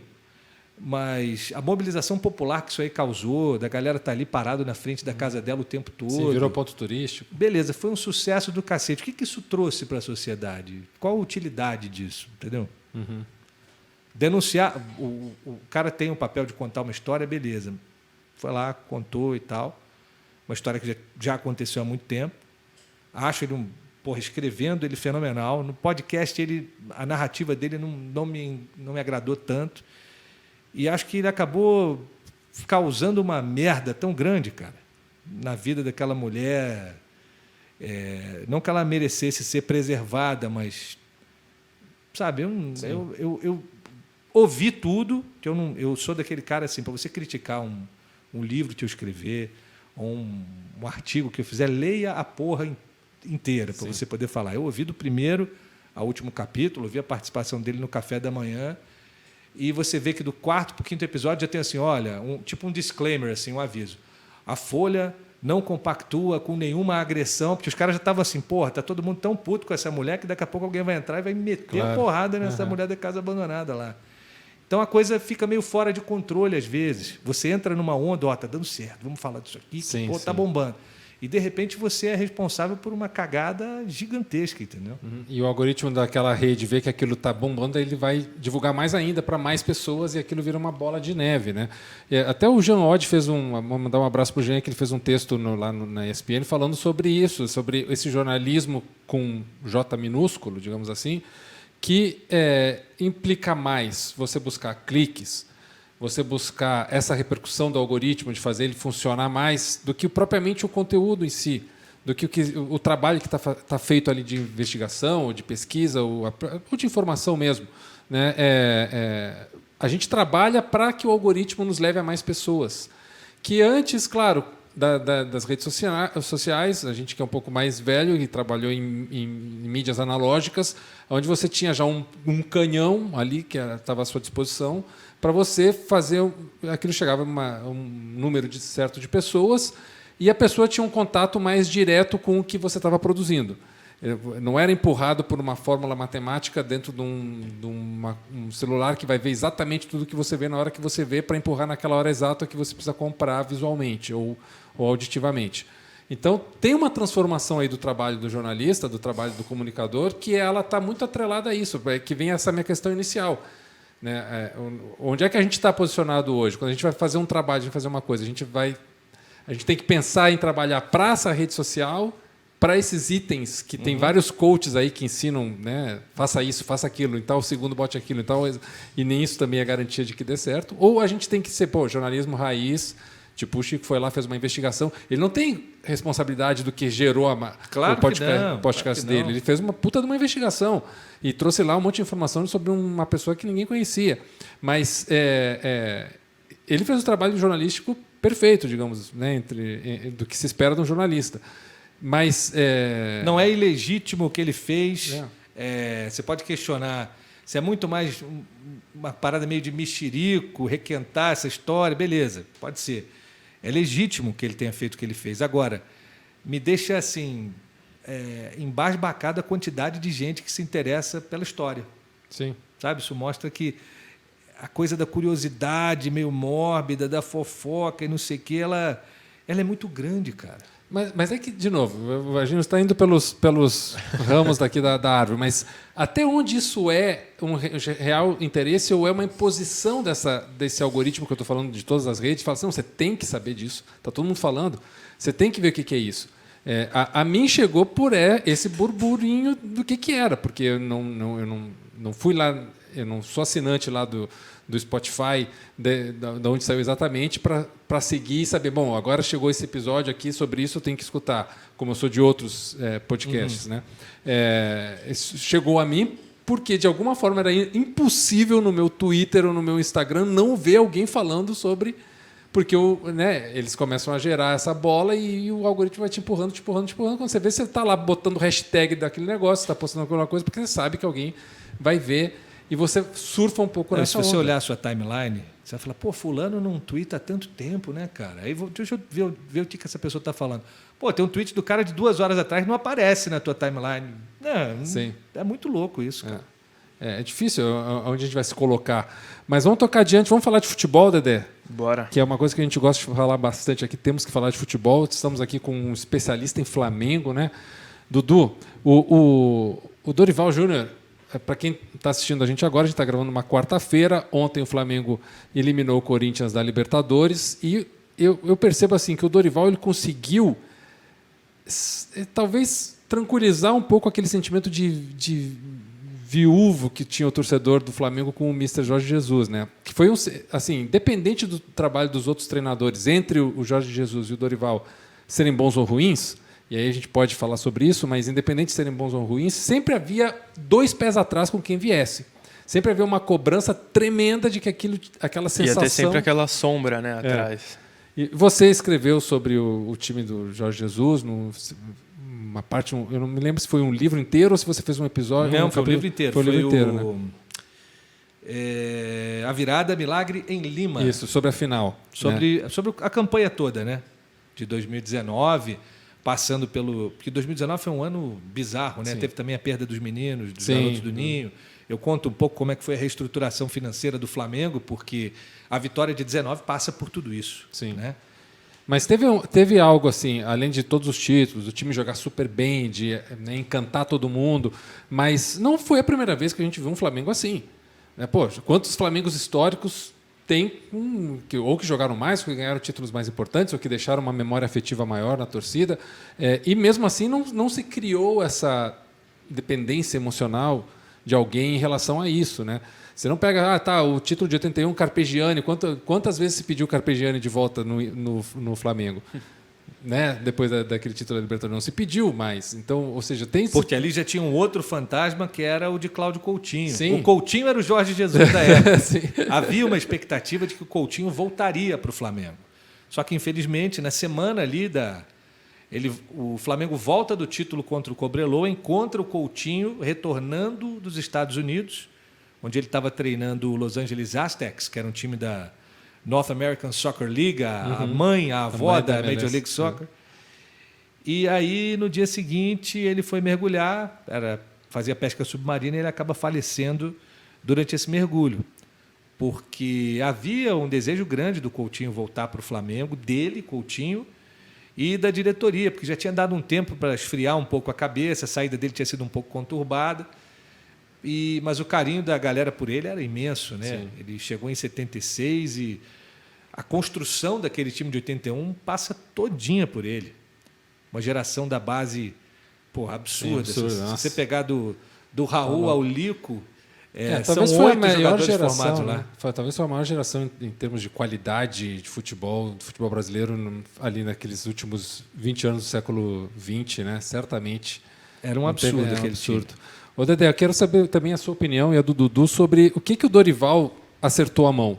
Porque o Flamengo ressuscitou, o Flamengo voltou a jogar bem, o Flamengo voltou a ser um time competitivo, voltou a ser um time que ganha bem fora e dentro de casa.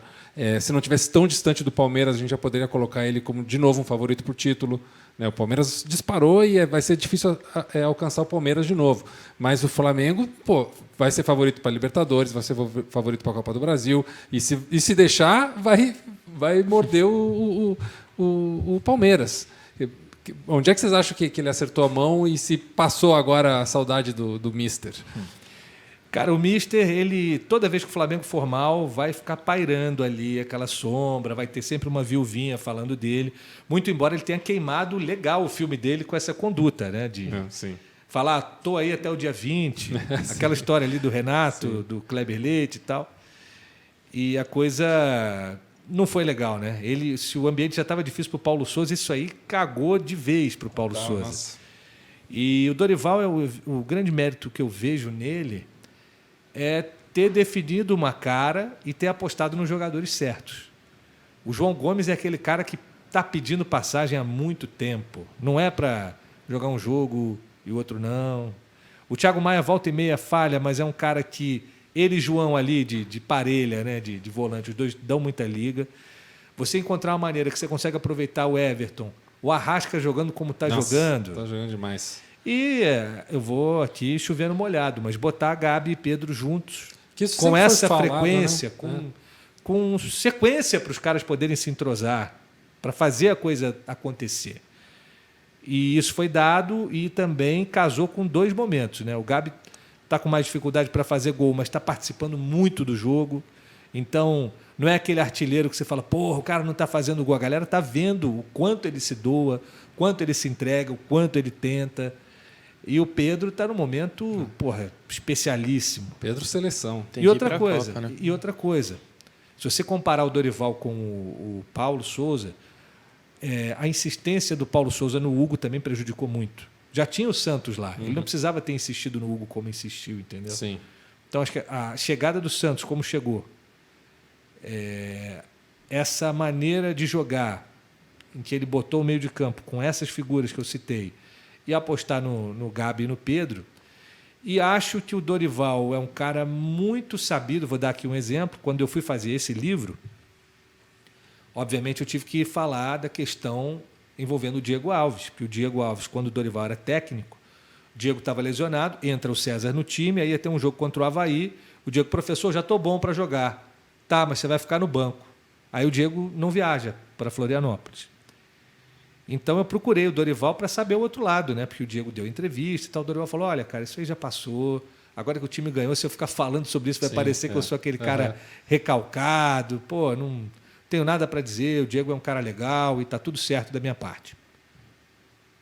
Por que a gente não cospe para cima, né? E aí, olha a cabeça do cara. Diego, você é meu titular aqui. Primeiro vai lá.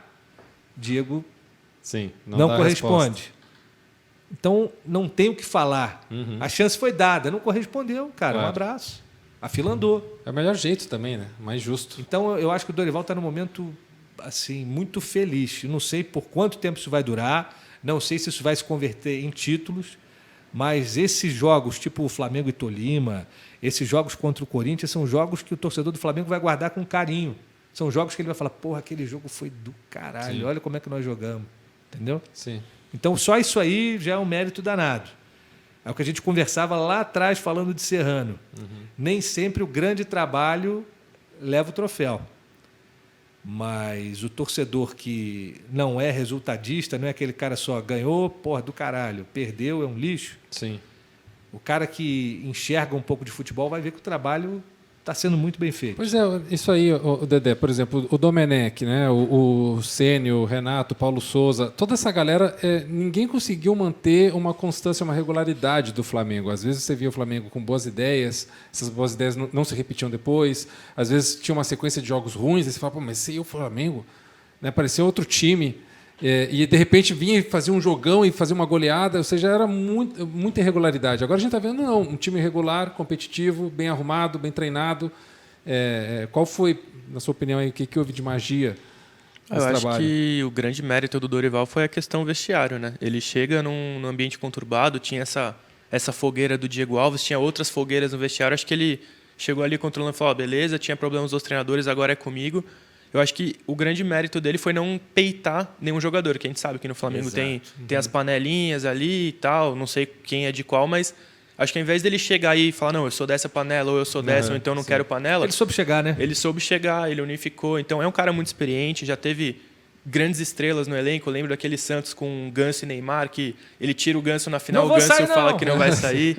Então eu acho que isso foi um aprendizado para ele do tipo, não, beleza, eu sou o treinador, eu comando, mas quem é a estrela mesmo é o jogador. Então eu acho que ele soube chegar no Flamengo e se colocar nessa figura de, não, eu não sou a estrela, eu tenho as minhas estrelas, então eu vou pôr todo mundo para jogar aqui da melhor forma. Então eu acho que o grande mérito dele foi controlar o vestiário. que aí os jogadores já olharam para ele de um jeito tipo, não, beleza, ó, o cara respeita a gente, então vamos respeitar ele, vamos dar confiança para ele, vamos jogar para ele. Então, não dá para falar que ele chegou e pegou um trabalho pronto, pegou um time formado. Não, porque o Flamengo antes dele tinha uma cara que era meio bagunçada, agora tem outra. Ô, Dedé, quando qualquer cara chega para comandar um grupo com tanto cabeçudo, com tanta estrela, tem que haver um preparo. No livro A Virada Milagre em Lima, a gente relata uma história muito boa, que é o seguinte: quando o Jorge Jesus é contratado, o Júlio César, que foi goleiro do Mister no Benfica, ele faz um trabalho muito interessante. Ele chega das lideranças, o Diego Alves, não sei se o Everton Ribeiro, mas a galera mais cascuda do elenco fala assim, ó, o negócio é o seguinte. Rafinha, né? Não sei se o Rafinha e o Felipe já tinham chegado, mas assim, ó, o Mister é grosso pra caralho. Ele é, assim, casca de ferida. Mas se vocês comprarem o barulho dele, a gente vai ganhar tudo. E aí o Júlio vai na outra ponta e fala, Mister, sabe aquele jeitão seu lá em Portugal? Se o senhor chegar aqui com os 2 pés no peito, o senhor não vai durar. Tem que ser um pouquinho mais delicado com os caras, não pode ser tão duro como você é lá em Portugal, porque aqui o jogador não recebe isso bem.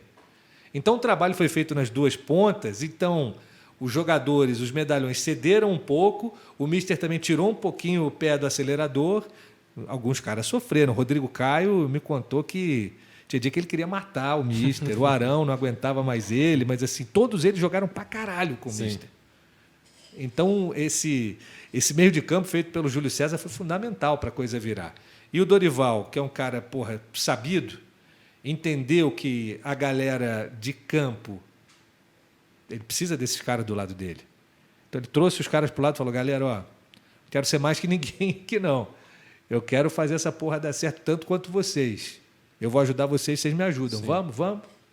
E tá aí, o resultado mas mesmo assim, tem algumas ideias táticas que foram testadas antes e não funcionaram e agora estão funcionando. Por exemplo, eu me lembro do Paulo Souza, quando ele chegou, a primeira coisa que ele falou numa das entrevistas foi: eu quero testar Gabigol e Pedro juntos.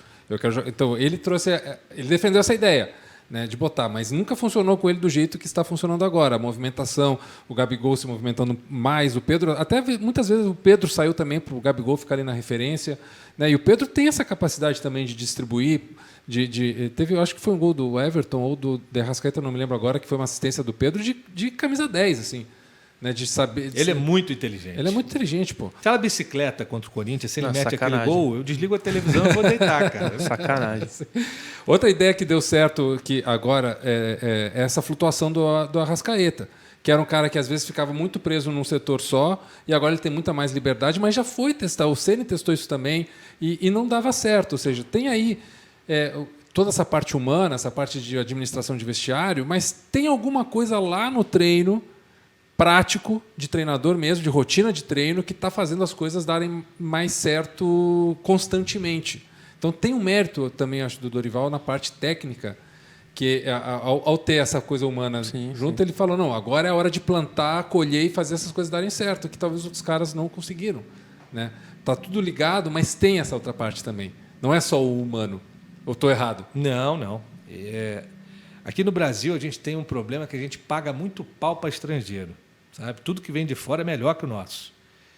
E nada impede que um treinador que estude, que se prepare, um treinador brasileiro, faça as mesmas coisas que os gringos fazem, cara. Claro. Não tem nada que impeça. Você é brasileiro, não vai dar. Então, a gente não pode ficar nessa sempre de idolatrar gringo, porque também tem um monte de técnico gringo ruim pra cacete. Vários exemplos recentes aqui também no nosso mercado. E as pessoas tendem a olhar, mas o Dorival estava no Ceará, como é que o cara que estava no Ceará vai treinar o Flamengo? Isso não existe, né, Dudu? Pelo amor de Deus, cara. Não existe. Pelo amor de Deus. Então, a maneira como o profissional brasileiro, na hora de comandar uma equipe é vista, é muito preconceituosa. Eu acho que a gente está atrasado, sim, tem muito que melhorar, sim, mas não dá para botar todo mundo no mesmo balaio, não, de jeito nenhum. A gente tem muito profissional bom aqui no Brasil, muito profissional bom. Na lata, Dudu, não pode fugir. Abel Ferreira é o próximo técnico da seleção brasileira? Eu acho que ele pode mais do que isso, né? Acho que pode mais do que isso. Hoje, para um treinador seleção brasileira, com todo respeito a quem, chora com o hino, com seleção. Seleção brasileira é um emprego que hoje não tem a mesma relevância do que num grande time da Europa, na minha opinião. O Abel, com o que ele está fazendo aqui, ele pode treinar uma grande equipe na Premier League, na Espanha. Mas você se surpreenderia se fosse ele? Você acha que ele... Não, de jeito nenhum. De jeito nenhum. Acho que a gente não vai demorar a ver um estrangeiro comandar a seleção brasileira. Muito provavelmente, o próprio Jesus, eu não descarto que possa ser o técnico do Brasil, nem Sim. Abel. Até porque quem está no comando não está pensando em vamos planejar quem vai levar o nosso futebol. Eles querem um anteparo. Bota esse cara aí, que ninguém vai me encher o saco se der certo. Sim. Deixa ele aí. Com esse cara aqui na minha frente, por que você acha que veio Filipão e Parreira para 14? Quem está no poder quer continuar tocando os negócios e deixa ali no futebol alguém para apanhar no lugar dele, entendeu? Então a seleção, eu não acho que para o Abel seria muito melhor. Aí ele deixa para pegar uma seleção brasileira quando ele tiver com uns 60, 65, para curtir a aposentadoria. Ele tem muita coisa para fazer. Não vai ter a correria do dia a dia, de treinamento. Não, e outra coisa, agora falando sério, né? Eu fui para a minha primeira Olimpíada, eu tinha 29 anos. Fui para a minha primeira Copa com 31. E tem um problema seríssimo que a gente, quando é novo, fica naquela viseira de burro, eu quero ir, quero fazer... Quando você consegue, você fala, caralho, e agora? Porque você olha para cima, você fala, não tem... pelo menos no meu caderno assim de metas de vida, de carreira e tal, não tinha nada mais alto que isso. E para um treinador, por que você acha que a gente vê o Ronaldinho Gaúcho parar de jogar bola tão cedo como ele parou? Assim, porra, eu ganhei tudo, cara. Sim. E aí? Tô rico. Perdeu a motivação. Eu não preciso acordar, posso fazer pagode todo dia. Posso trazer todo mundo que eu quiser aqui para minha casa para fazer festa quantos dias eu quiser. Tem que lidar com a dor diariamente, né? Porque atleta profissional está sempre com alguma coisa doendo. Didico falou, porra, não quero mais. Sim. Ele está com a grana garantida para o resto da vida, ele se amarra na Vila Cruzeiro, gosta da casinha dele na Barra, gosta dos amigos dele. Quem ainda não viu ainda, o documentário dele na Paramount Plus está sensacional, vale muito a pena ver. É um cara incrível. Até uma história inédita que eu posso contar para vocês. No meu tempo de dirigente, eu tentei levar o Didico para treinar no Serrano. Estava rolando um papo de que lá em Correias estava tendo um campeonato de um clube lá e que o Didico estaria inscrito num desses clubes. Depois nem era verdade isso. Mas eu fui atrás, eu liguei para uma amiga repórter, falei, cara, você que é amiga aí da dona Rosilda e tal, me arruma um contato. Aí me arrumou um contato de um primo dele, que era meio que o procurador. Aí falei, cara, vi que o Didico está indo para Correias. Ele, não tem ido para Correias, não. Mas, fala com ele o seguinte, a gente está com um time jogando a Série B do Rio. Se ele animar de treinar, sem compromisso, vai lá, só para matar a saudade, fazer uns coletivos. Chega junto. É um lugar legal, uma galera boa, não sei o que ele é, mas agora ele só volta se for para o Flamengo mesmo, não sei o que e tal. Mas tentei algumas contratações bombásticas, cara, nos momentos de loucura. Boa ideia. Outro cara que eu procurei, o Dida, tentei... E, Dida, você está parado aí, cara, tem 1 ano, mas eu acho que você ainda tem lenha para queimar. Vamos jogar lá. Imagina o Dida no Serrano, cara. Nossa. Eu sou meio maluco, cara. Eu tentei o Alex do Inter e do Alex nem me respondeu. Eu mandei mensagem para ele, não sei o quê. Que tem momento, cara, que está tudo dando errado. Você fala assim, se eu trouxer alguém que tem uma repercussão legal, pode ser que eu consiga alavancar isso. Loucura, né? Uma loucura atrás da outra, mas por isso que a minha vida como dirigente teve troféus. Eu considero até bem sucedida, né? A gente tem um acesso, um título de segundo turno, um vice-campeonato estadual. Nossa, vocês foram super bem. O Serrano nessa época aí foi bem pra caramba. A gente viveu alguns apertos de ameaça de queda, depois saiu. Teve a volta do Marcelo Mariola, nosso grande ídolo, né? Marcelo é ídolo. Foi muito legal, cara. Foi muito legal. Foi uma experiência... Em algum momento da vida você pensaria voltar a fazer algo assim? Sim, cara. Sim. Não... Porque o aprendizado você tem. Você fez. Eu digo, se eu recebesse um convite para ser gestor de um time de futebol... O problema que eu tenho, minha esposa, que é bem estabelecida aqui em São Paulo, minha mulher que está aqui, estuda aqui, faz um monte de terapia aqui, seria uma logística meio complicada. Mas, porra, sem dúvida, qualquer time de divisão de acesso, fosse Série D, C, Aí, ó, Dudu D, Monsanto, Cartola tá na área. eu iria para fazer essa gestão, porra, amarradão. É um negócio que a gente... pela minha experiência, você saber contratar, você saber prospectar é muito importante, mas levar o dia a dia, saber motivar as pessoas, saber formar esse bond, né? Essa ligação da galera, isso aí é uma arte, cara. Nossa. É uma arte. Sim. Tem uns caras que são, porra, muito bons nisso, né? Sim. O Marcos Braz, de vez em quando o nego pega no pé dele, eu acho ele um puta de um dirigente. Eu acho ele um cara muito inteligente e um cara muito hábil nessa coisa de lidar com o jogador. Porque lidar com o jogador de um time pequeno já é muito complicado. Você lidar com o pica das galáxias, como esse cara lida, Sim. não é para qualquer um. Sim, é porque difícil. esses caras eles não são sozinhos, né? Eles têm ali uma entourage de 300 pessoas ao lado que você tem que também... Os parças, né? Os parças, o empresário, o assessor de comunicação, o de marketing, o Aí tem que aquela cuida das coisa redes de ter o sociais. fisioterapeuta próprio, aí Melindra, o fisioterapeuta Sim. do clube. É um fudevu, cara. O que tem de historinha para você resolver não está no gibi. Então é um trabalho que exige muito. Para dar certo, você tem que tomar café, almoçar e jantar essa porra. Tem que estar totalmente... Sim. Mas eu não me recusaria, não. Eu toparia essa bronca de novo. Olha aí. Dedé, tem mais pergunta da galera aí pro Dudu? Tem mais uma aqui da Fernanda Chaves, que se tem muita diferença entre ser apresentador e narrador. Muita. Total. E o que você gosta mais de fazer, narrar ou apresentar? Eu gosto mais de narrar e hoje eu estou no mesmo nível como narrador e apresentador, mas eu era muito melhor apresentador do que narrador, até pouco tempo. Quando eu saí da ESPN e fiquei só narrando, o DAZN especialmente, isso é muito louco, né? Eu fiquei quase 14 temporadas na ESPN, mas o melhor ano da minha vida foi trabalhando no DAZN. Porque esse 2019 e o comecinho de 2020, a gente teve a oportunidade de começar a operação e eu como narrador principal, então eu narrei muitos jogos que, por exemplo, na ESPN eu não teria a oportunidade, né? Lá já tem uma hierarquia meio pré-estabelecida e é uma casa de excelentes narradores. Você vê? Sim. Você tem o Paulo Andrade, gigantesco, Paulo Soares, Cledi Oliveira, você tinha ainda o EV, que cresceu pra caramba, que é né? um craque. Muita gente boa. Rômulo, que é uma figuraça. Tem muita gente boa, cara. Muita gente boa lá. Então, para você conseguir um lugarzinho ali, é fogo. E no DAZN, pela primeira vez, eu fui o primeiro narrador de uma empresa, né? Como agora no OneFootball, a gente também está tendo essa oportunidade de fazer Bayern e Borussia Dortmund toda semana, né?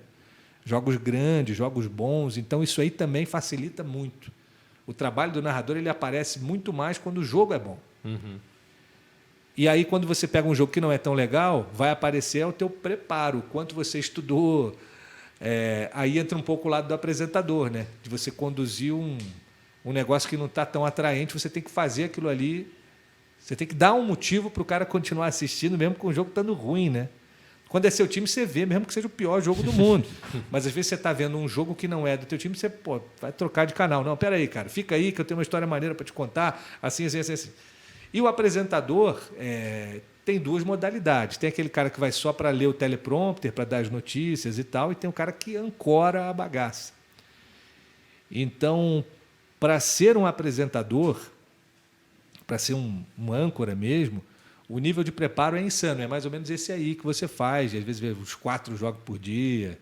E não tinha essa ferramenta hoje em dia que o pessoal vê jogo em vezes 2. Sim. O pessoal ganha roubando, né? Não, a gente via tudo e lia não sei quantos jornais. Era uma vida muito insana. E eu era solteiro, não era. Eu era casado, mas eu não tinha meu filho ainda. E a história de prioridades de vida muda muito quando você vira pai, né? Porque para botar no mundo é fácil. Agora, você ser um cara presente, estar ali fazendo dever de casa todo dia, arrumando almoço, levando para as terapias, essas coisas todas, demanda muito, né? Demanda pra caramba. Então, hoje, eu não conseguiria, mesmo que eu quisesse, ter esse nível brutal de estudo que eu tinha. Eu era um cavalo para estudar. Mas a gente, com o tempo passando, você já vai sabendo os atalhos do campo. Você não se perde tanto. Pô, isso aqui é legal, mas tem uma história periférica aqui maneira. Aí o cara para ali, fica lendo, pô, volta para cá. Cai na prova é isso aqui, vamos lá. Plá, plá, plá. Você consegue se resolver em menos tempo. Agora, um jogo de Bundesliga que eu vou fazer, sei lá, semana que vem vai ter Bayern, vai ter Borussia, vai ter jogo do Leipzig e tal. Para cada jogo que eu vou fazer, eu estudo no mínimo aí umas 2h30, 3 horas, sabe? E o apresentador, ele tem que estudar muito mais do que isso, porque ele vai falar de, tem que estar preparado para qualquer coisa. Diversos temas. Porque no esporte você vai estar falando aqui, por conta de medição de audiência, é natural que vá para Palmeiras, Flamengo, Corinthians e tal, mas você tem que saber também como é que está a seleção brasileira feminina no pré-olímpico, você tem que saber o que está rolando no judô. Hoje a TV tem muitos eventos, né, a ESPN. Mas antigamente não tinha tantos jogos, tantos campeonatos assim, então fazia-se muitos outros esportes. A gente narrava campeonato paulista de handebol, às vezes narrava uma rodada dupla de handebol, campeonato paulista. Então você tem que ter um estudo violento para chegar ali e enganar é fácil, né? Dar aquele enganais é bonito, o famoso Miguel, aquelas frases feitas. Aí, de vez em quando, acontece aquele deslize, né? Do cara falar mal do jogador. Não, mas esse cara não jogou. Acontece, pode acontecer. Sim. E eu não culpo quem comete esse tipo de deslize, porque, às vezes, o nível é insano. Um programa de debate, ele não pode durar 3 horas, cara. Não pode, cara. Sim. Para você ser relevante durante 1 hora, você tem que ver pelo menos 6 horas, 7 horas de programação para você ter o que comentar. Não, eu vi o jogo, ó. No Palmeiras, o Mike jogou no lugar do Marcos Rocha, mas você vê que ele está fazendo mais diagonal que o Marcos fica mais, não sei o quê. Para você saber o que você está falando, cara. Porque ninguém aguenta mais blá, blá, blá. Sim, Se é para te ver, é para você me ensinar alguma coisa, para você me trazer alguma coisa que eu não vi ainda. Porque para ficar de blá, blá, blá, cara, eu não sei se eu estou ficando velho, sem paciência, mas eu já não perco mais tempo não, cara. Dudu, blá blá blá aqui é ouro o que você está trazendo para a gente, mas a gente também tem tempo aqui e chegamos no final do nosso tempo. E Dedé, estava lembrando aqui o Dudu falando sobre o DAZN lá e a experiência dele no DAZN. Eu já falei isso para ele pessoalmente, mas eu quero falar publicamente aqui para todo mundo que o Dudu ele foi o nosso presidente, a gente chamava ele de presidente do DAZN porque essa categoria de gestão humana que ele tem, ele aplicou lá e ele recebia todo mundo de braços abertos. Meus primeiros 2 jogos no DAZN foram com ele, da Sul-Americana. Acho que foi Guarani do Paraguai e Deportivo Medellín, e o outro eu não me lembro qual que foi, mas um era a Universidade Católica do Equador, eu não me lembro contra quem que foi. Mas enfim. Esse ano teve o Muxucruna, que era o time do Equador, time indígena do Equador. Sim.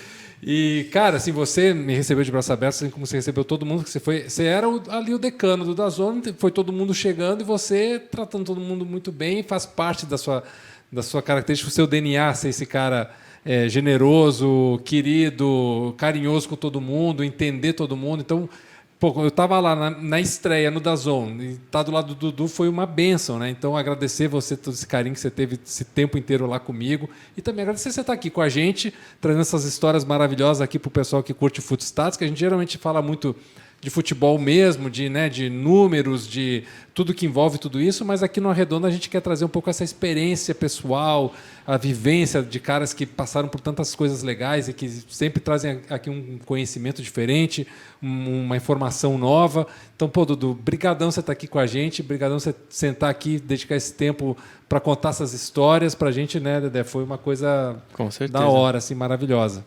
Eu que agradeço a chance de rever o amigo, saber que o amigo está bem aqui, produzindo coisas legais. Prazer conhecer o Dedé.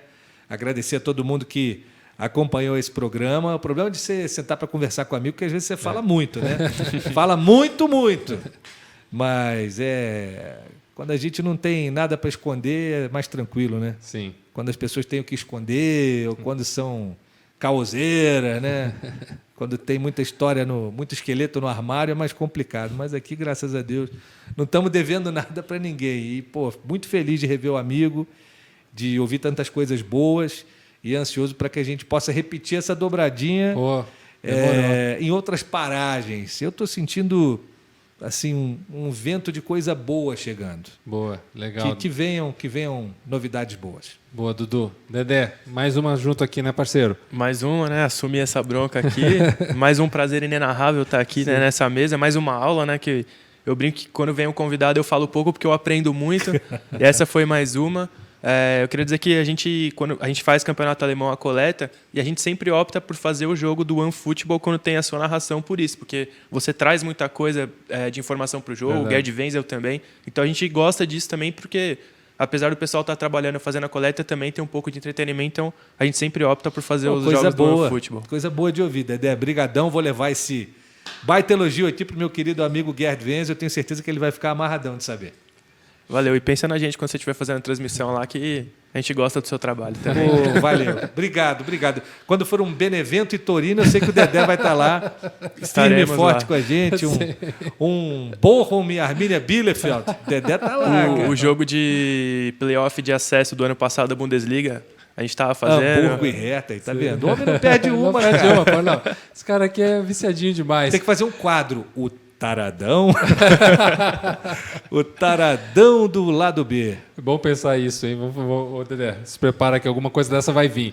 Bom, você que está aqui com a gente até agora, eu não vou nem pedir aí para se inscrever no canal, né? Porque se ficou com a gente até aqui, porque você já está inscrito, mas taca aquele like maroto, né, Dudu? Porque vai fazer esse vídeo chegar a mais pessoas interessadas no Arredonda. Vamos fazer o algoritmo trabalhar para a gente um pouco também. É isso aí, né? Pô, ajuda a nós. Né? E lembrando que a gente está com uma programação muito legal aqui no canal do Footstats, tem o Arredonda na segunda, tem o Review na terça, tem toda a programação do Cartola. Ô, Dudu, nós somos o fornecedor oficial de dados do Cartola. Eu sei disso. Então, pô, aqui é o lugar onde tem mais credibilidade de dados do Cartola, é no Footstats. Então, vem com a gente que o Dedé faz os programas do Cartola da hora, né? Muito afinado. A gente tem até um parça novo agora, né? Ajudando. Eu e o Matheus Cabral, a gente faz 3 programas de Cartola por semana. O de pré-rodada, que ele dá 3 opções de escalação para cada posição. Tem o de pós-rodada, que a gente faz uma análise do nosso time de toda a rodada. E o de escalação mesmo, que aí a gente monta ali um brainstorm para escalar o time e solta para vocês em vídeo. Quem tá puto com vocês é o Thiago Nunes, né? Cara, sim. Ele soltou essa... Porra, meu jogador não dá carrinho por causa dessa porra desse Cartola. Mas é impressionante, isso é real, né, cara? Isso acontece, pô. Real. Quantas vezes você não vê torcedor reclamando com o jogador? Sim. Pô, mas você não fez aquilo porque me fudeu no Cartola, então não sei o que. Os caras, pô... Não, e assim, a galera que sabe que eu trabalho com isso, muita gente me pergunta, assim, não, mas e aí, de quem que ele tava falando? Eu falei, cara, eu não sei. Não, você sabe, você faz o Cartola, você assiste o jogo, você sabe de que ele tava falando. Eu falei, eu tenho meus palpites, mas não vou abrir também, né? Conta o milagre, mas não conta o santo. Não, e assim, o pessoal me perguntou muito quem era o volante que não dava carrinho e não fazia falta. Eu falei, cara, assiste a Série A do Ceará ano passado inteira que você vai descobrir. Dedé sabe, olha que fia das unhas. É isso aí, galera. Valeu, a gente volta semana que vem. É nóis.